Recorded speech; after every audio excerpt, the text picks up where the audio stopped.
귀한 찬양 감사합니다. 아까 아침에 식사할 때 오늘 2부 찬양 내 곡은 우리 주아자매가 만든 곡이라고 들었어요. 맞나요? 예, 우리 저기 뒤를 아주 여유 있게 걸어가는 우리 조주아자매가 대학 때 이 곡을 만들고 오늘 우리 교회에서 초연한 곡입니다.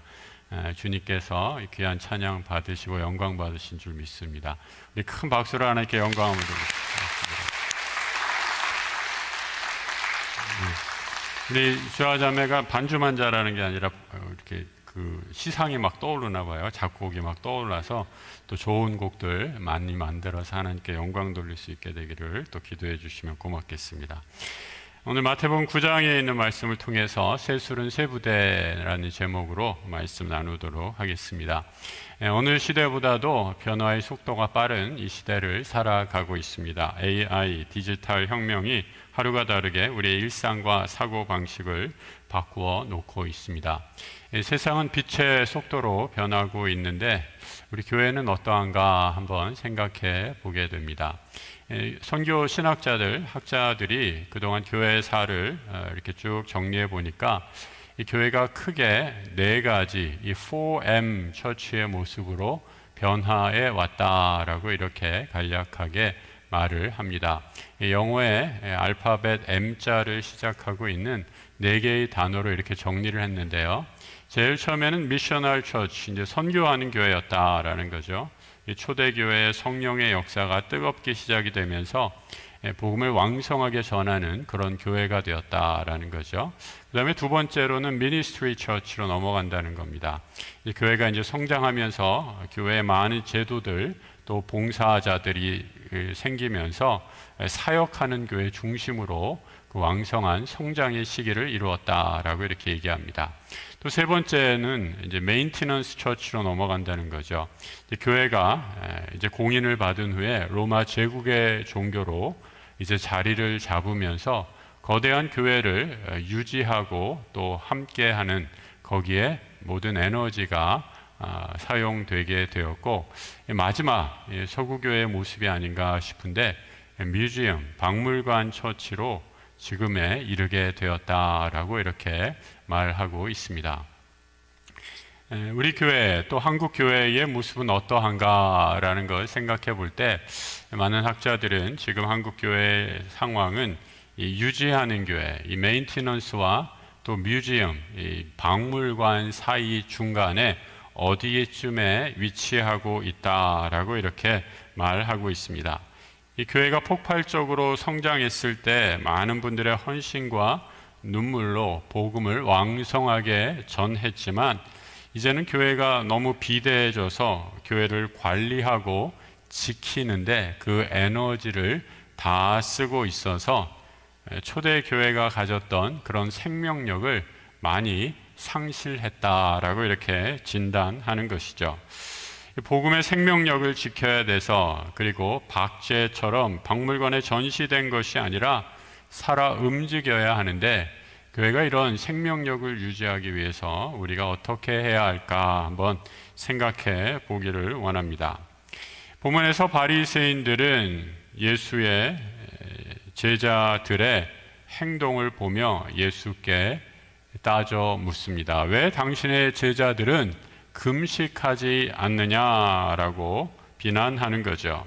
바리새인들에게 금식은 아주 중요한 경건의 표지였기 때문입니다. 금식은 원래 하나님께 더 가까이 나아가고자 하는 영적인 열망에서 비롯된 아주 귀한 영성 훈련의 도구입니다. 인간이 가지고 있는 여러 가지 욕구 중에 이 식욕, 아주 근원적이고 원초적인 욕구 아닙니까? 그 식욕을 억제하면서 하나님과 더 깊이 교제하고 사귐을 누리고자 금식, 금욕을 우리 영적 훈련으로 가져왔는데 이 바리새인들은 그 도구를 목적으로 삼았습니다. 그래서 금식의 참뜻은 사라져버리고 금식을 하는가 안 하는가가 심판의 무기가 되어버렸습니다. 교회 안에서도 형식, 전통, 제도가 본래의 의미를 잃어버리고 변질되게 될 때 우리도 바리새인들처럼 변모할 수 있습니다. 이 전통 자체가 나쁘다라는 것은 결코 아닙니다. 전통이 복음을 가두어 놓고 전통에 갇혀서 복음이 생명력을 잃어버리게 될 때 오늘 예수님이 말씀하신 낡은 부대로 전락하게 되어버린다라는 거죠. 프랑스 혁명 이후에 유럽 군주제 국가들은 여러 가지 두려움에 처하게 됩니다. 왕정, 군주제가 무너지고 공화정이 세워졌지만 그 부작용도 만만치 않았기 때문입니다. 소위 앙시앙 레짐이라고 하는 구제도가 붕괴되면서 연일 프랑스 파리를 중심으로 폭력과 폭동이 이어졌습니다. 역사에서 혁명은 필연적인 혼란과 폭력을 불러오게 되는데 이 프랑스 혁명과는 달리 영국은 많은 사람들의 피를 흘리지 않고 비교적 무난하게 봉건 군주제에서 근대 국가로 이행하게 됩니다. 영국의 역사학의 대부라고 하는 에드워드 팔머 톰슨이라는 분은 그의 책 영국 노동계급의 형성이라는 책에서 그 가장 큰 역할이 메소디스트, 바로 감리교의 부흥이었다라고 이렇게 말하고 있습니다. 18세기 산업혁명 초기에 영국 사회도 프랑스와 마찬가지로 계급 간의 갈등, 빈부의 격차로 사회 폭발 직전이었다라는 거죠. 그런데 하나님께서 그 척박한 땅에 새 부대를 준비하십니다. 바로 웨슬리 형제, 또 그를 따르는 메소디스트 부흥 운동이었습니다. E.P. 톰슨은 메소디스트 운동이 노동자들을 하나님의 말씀으로 묶어서 폭력적인 혁명 대신에 신앙 공동체로 이끌었다라고 이렇게 진단하고 있습니다. 이 당시 영국 교회는 국교회, 성공회였습니다. 예전과 모든 것이 다 영국의 귀족 중심으로 이루어진 신앙 공동체였습니다.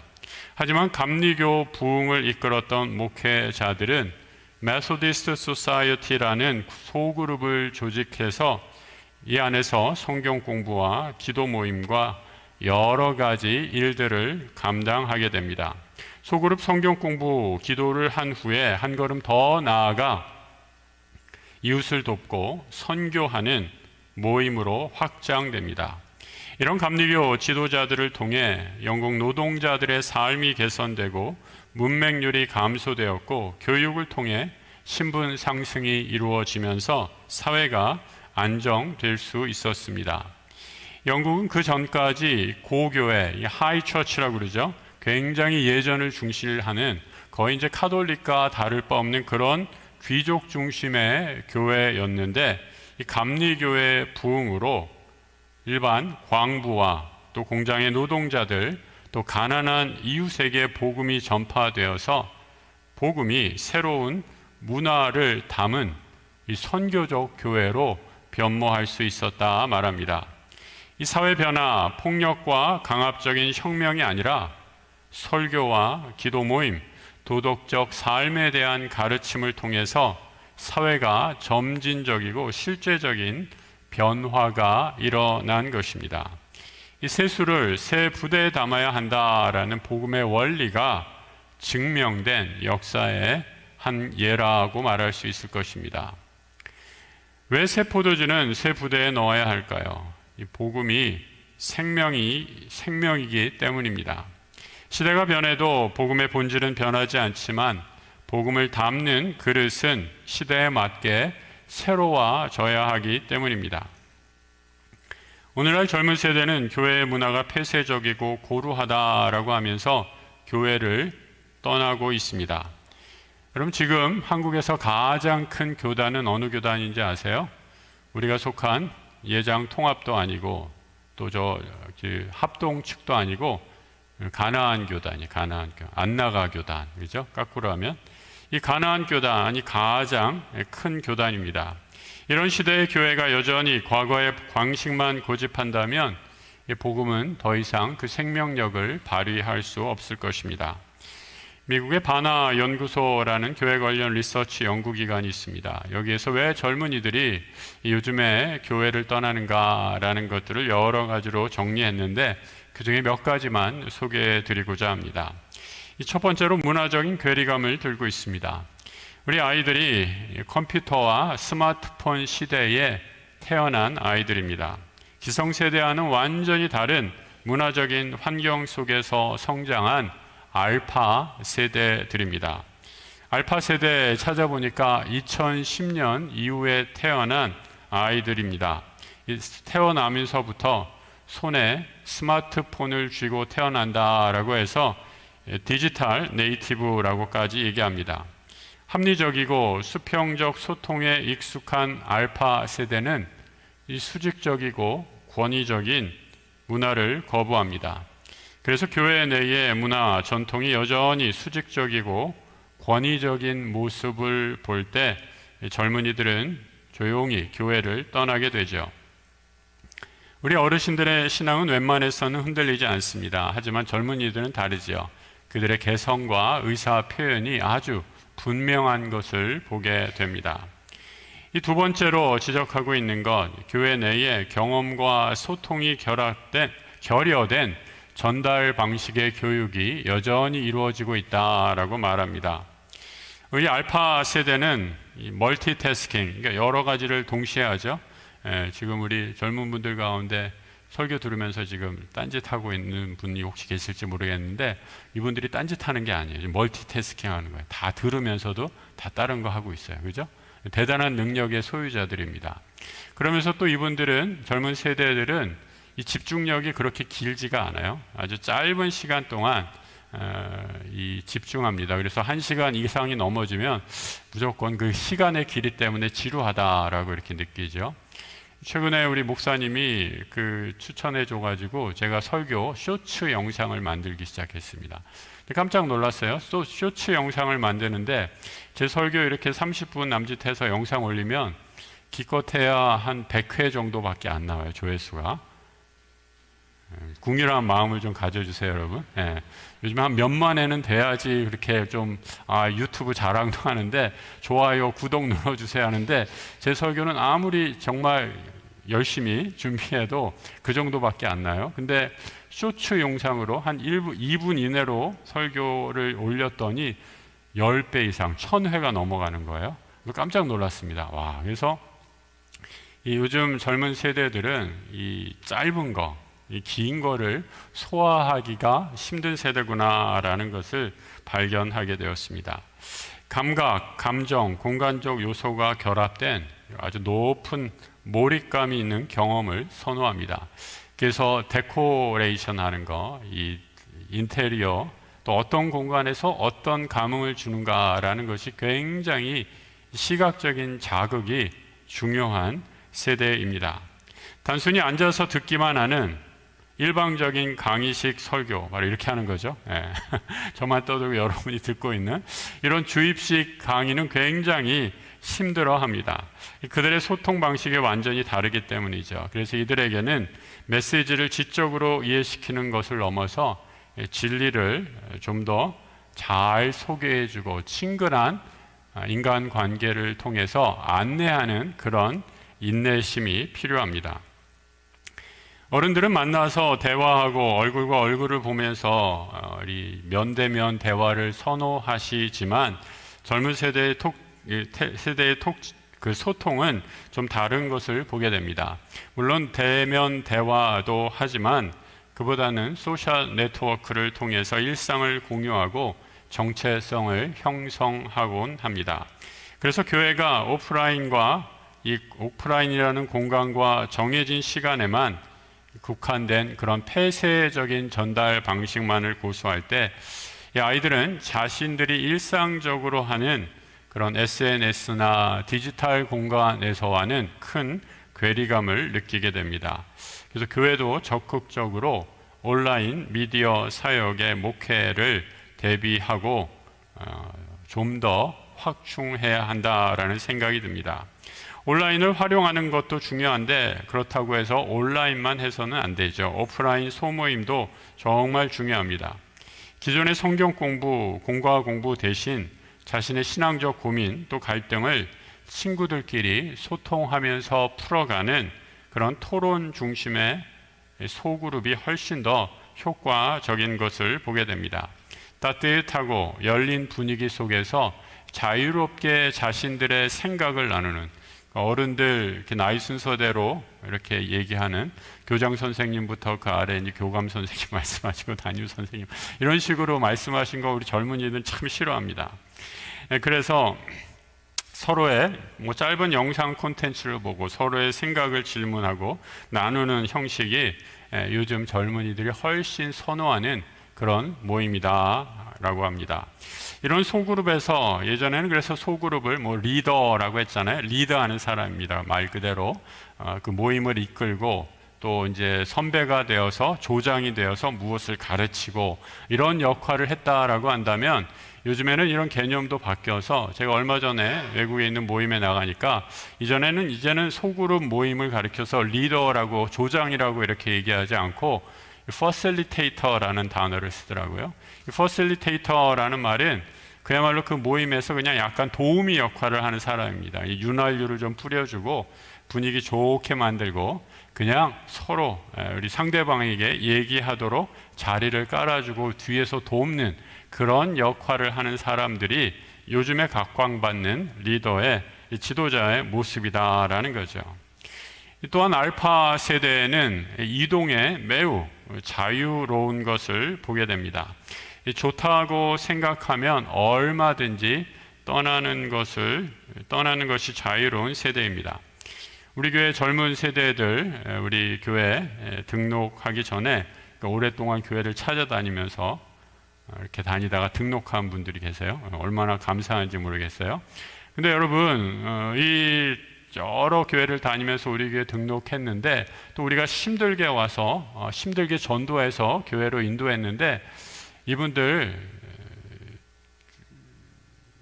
이동에 굉장히 자유로운 분들이에요. 조금 더 좋다라고 생각하면 언제든지 떠날 수 있습니다. 우리 어른들은 교회 오랫동안 함께 신앙생활하면서 수십 년 관계로 얽혀 있기 때문에 교회를 떠난다라는 거 보통 큰 결단이 아니면 힘드시죠. 그런데 우리 젊은 세대들은 그보다 훨씬 더 이 노마딕 스피릿이라고 그럴까요? 이 유목민적인 성향을 갖고 있기 때문에 얼마든지 자신들의 결정에 따라 움직일 수 있다라는 겁니다. 우리 식당이 성공하느냐 실패하느냐 한번 와서 먹어봤는데 이 집 맛 괜찮네 라고 생각이 들면 다시 와서 우리 가족과 또 친구들 데리고 와서 식당 또 한번 와야겠다라는 생각 들지 않습니까? 그런 식당은 절대로 망할 일이 없겠죠. 그런데 여러분, 한번 왔는데 맛이 별로였다라고 하면, 또 불결했다, 친절하지 않았다라고 하면 다시는 찾아가지 않을 것입니다. 이 교회도 마찬가지입니다. 교회에 한 번 와본 사람이 이제 더 이상 오고 싶지 않은 곳이 교회가 돼버린다면 어떻게 되겠습니까? 이 젊은이들이 그래서 교회를 찾을 때 매력적인 교회가 되도록 우리가 변화해야 합니다. 젊은 세대가 교회로 돌아온다라는 것은 그래서 단순히 이 교회가 숫자적으로 부흥한다라는 차원을 넘어서서 교회가 과연 이런 변화무쌍한 사회에 무엇이고 왜 존재해야 하는가라는 그 목적에 대한 질문에 답하는 노력이라고 얘기할 수 있기 때문입니다. 또 하나, 배타적인 문화 때문에 교회를 떠나게 됩니다. 교회는 복음에 대해 양보해서는 안 될 것입니다. 기독교 진리 외에 다른 복음을 가르치는 것 용납해서는 안 될 것입니다.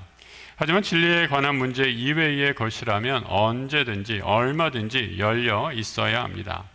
젊은이들은 교회가 가진 배타성 때문에 교회를 떠납니다. 마태복음은 전직 세리였던 마태라는 인물이 우리에게 쓴 책입니다. 그 당시 마태는 세리라는 직업을 가진 사람이었는데, 세리는 유대인들로부터 도둑놈이고 매국노다라는 그런 소리를 들었던 직종의 사람이었습니다. 그래서 마태는 외톨이였습니다. 동독들 중 누구도 그를 상대해 주지 않았습니다. 이때 예수가 나를 따르라 라고 말씀합니다. 원래 마태의 이름은 레위라는, 아마도 레위족 속의 후손이어서 그런 이름이 붙었을 것이다 라고 추측하는데요. 원래 레위였던 이름의 사람이 예수를 만난 이후에 마태라는 이름을 받습니다. 마태라는 이름, 하늘로부터 받은 선물이란 의미입니다.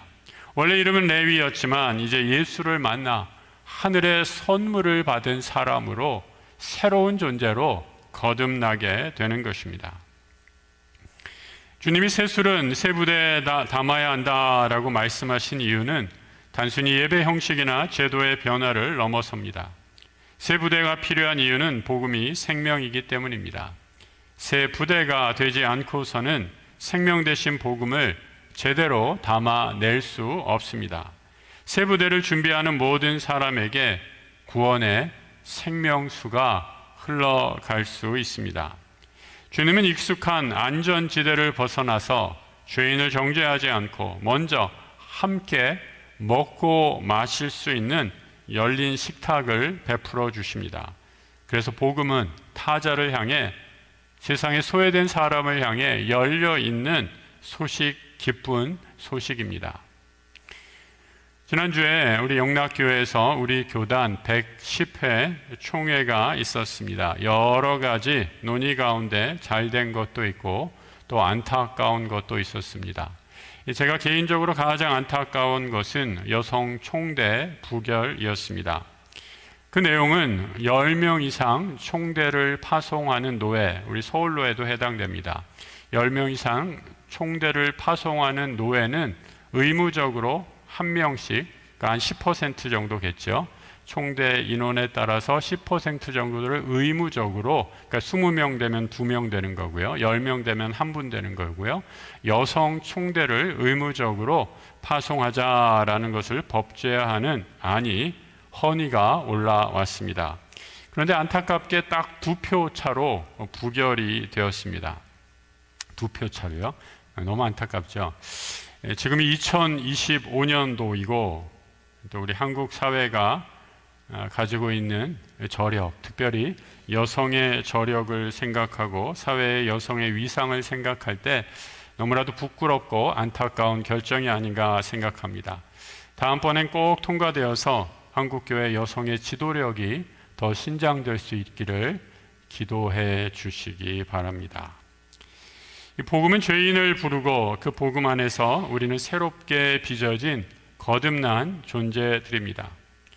그러므로 새 부대가 된 교회는 서로 다른 이들을 품는 교회, 세상의 경계선을 허무는 신앙 공동체가 되어야 할 줄로 믿습니다. 복음은 어제도 오늘도 영원히 동일합니다. 복음의 생명력을 유지하고 전하기 위해 그래서 우리는 늘 새로워질 필요가 있습니다. 낡은 부대를 고집하면서 우리가 늘 이렇게 해왔다라는 말만 반복한다면 복음은 그 생명력을 발휘할 수 없습니다. 예수님께서 이 땅에 오신 이유는 율법을 폐하려 함이 아니라 완성하려 함이다 말씀하십니다. 우리가 지키고 보존해야 할 것은 형식이나 전통이 아니라 복음의 생명력, 하나님을 향한 순전한 사랑, 또 이웃과 세계를 향한 열린 마음입니다. 주님은 그래서 오늘 우리에게 묻고 계십니다. 너는 복음을 담을, 이 생명을 담아낼 새 부대를 준비하고 있는가 묻고 계십니다. 우리의 마음이, 우리의 관계가, 우리의 교회가 복음을 가두는 낡은 부대가 되어서야 되겠습니까? 낡은 부대는 끼리끼리의 익숙함에 갇혀서 모르는 사람, 다른 사람을 배척합니다. 낡은 부대는 형식과 제도를 절대화해서 금식의 참 의미를 상실한 바리새인들처럼 율법을 판단의 무기로 삼아 남을 정죄합니다. 낡은 부대는 세상으로부터의 도피를 가르쳐서 빛과 소금이어야 할 성도를 교회 안에서만 가두어 둡니다. 그러나 새 부대를 이루어내는 교회는 다릅니다. 새 부대는 환대의 마음을 가진 공동체입니다. 예수님께서 세리와 죄인의 친구가 되어서 열린 식탁을 차려주신 것처럼 우리의 닫힌 문을 활짝 열고 세상을 섬기는 교회가 새 부대의 교회입니다. 교회 문턱을 낮추고 마음의 문턱을 낮추는 용기가 필요한 대목입니다. 새 부대는 또한 본질을 붙들고 새롭게 도전하는 공동체입니다. 복음의 참된 생명력을 담기 위해 우리는 세상의 변화를 외면하지 않고 복음을 전하는 창의적인 방식을 모색해야 합니다. 디지털 시대에 맞는 소통 방식, 외로운 영혼에게 다가가는 새로운 섬김의 통로를 계속해서 창조적으로 만들어 가야 합니다. 영국의 감리교회가 낡은 국교의 형식을 넘어섰듯이 우리도 복음의 확장을 위해 모든 것을 유연하게 바꿀 준비가 되어야 할 것입니다. 생명력 있는 복음을 이 세대와 다음 세대에 전하기 위해 우리의 마음과 우리 교회가 새 부대가 되어야 할 줄로 믿습니다. 낡은 부대를 고집하며 복음의 역동성을 상실할 것인가, 아니면 새 부대가 되어서 그 생명을 세상에 흘려보낼 것인가, 이 중대한 선택을 우리 주님이 우리에게 질문하고 계십니다. 이 시간에 우리 모든 성도들 함께 결단했으면 좋겠습니다. 우리의 마음과 삶을 하나님께 기꺼이 내어드려서 생명의 복음을 새 부대에 담아 세상의 마른 땅을 적시고 새 역사를 써내려가는 우리 약수교회 되게 해달라고 다 함께 기도하며 나아가도록 합시다. 기도하겠습니다. 우리 기도할 때 우리 한번 같이 스스로에게 질문하면서 잠시 결단의 기도 드리는 시간 갖도록 하겠습니다. 나는 복음의 새 포도주를 담기 위해 내가 버려야 할 낡은 습관과 사고방식 무엇인가 한번 생각해 보시기 바랍니다. 익숙함, 특정한 관계 때문에 가로막고 있는 배타적인 태도가 내 안엔 없는지 한번 스스로에게 질문해 보시기 바랍니다. 우리 교회가 다음 세대와 지역사회를 위해 또 가감히 내려놓아야 할 낡은 부대는 무엇일까요? 본질을 지키면서도 새로운 언어와 방식으로 내가 할 수 있는 작은 실천은 무엇인가 한번 생각하며 이 시간 주님, 우리에게 변화의 능력, 믿음의 힘을 허락해 주옵소서. 함께 기도하며 나가도록 하겠습니다.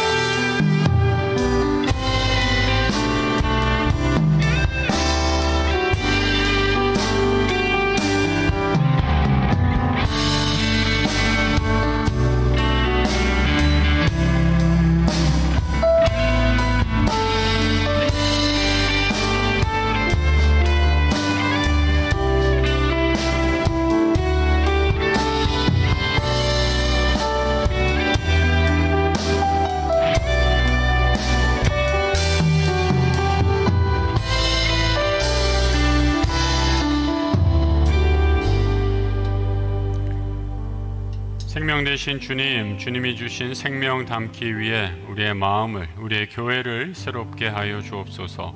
전통을 소중히 여기되 그것이 복음을 가두는 굴레가 되지 않게 하시고 시대를 분별하여 담대히 복음을 전할 수 있는 새 부대 되게 하여 주옵소서. 한국교회가 박물관이 아니라 선교적 교회로 다시 일어나길 소원합니다. 우리 교회가 다음 세대를 살리고 세상을 품고 기도함으로 온 세상에 복음의 생명을 흘려보내는 구원의 방주 되게 하여 주옵소서. 길이요 진리요 생명이신 우리 주 예수 그리스도 이름으로 기도드립니다. 아멘.